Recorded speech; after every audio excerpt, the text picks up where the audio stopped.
Brands today are using the data they have to be able to inform whether someone is coming back to them and buying on a repeated basis, but they have a somewhat myopic view through no fault of their own because they can't see where their customers are spending when they're not spending with them. You really need to know what your headroom is first. You got to get rid of your blind spots. From Cardlytics' perspective, we see a whole host of purchase data. Since we run rewards programs for banks, we actually get to see about $1.5 trillion in spend per year.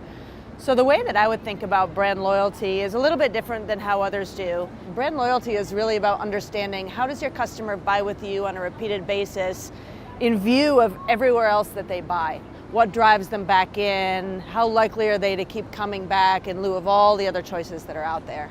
I think the best way that we've seen brands converting customers into true loyals is by first taking a broad view of where else are they spending their money so that they are actually driving the next sale and driving the next sale and driving the next sale and getting them to really love the brand over and over and over again when compared to how else they're spending with other brands. So we help brands reach customers through banks, through bank advertising. And so it's a really easy way to be able to convert when people are thinking about their money with no bots, no ad fraud. Ad fraud is such a huge issue nowadays. It's really hard for marketers to be able to figure out.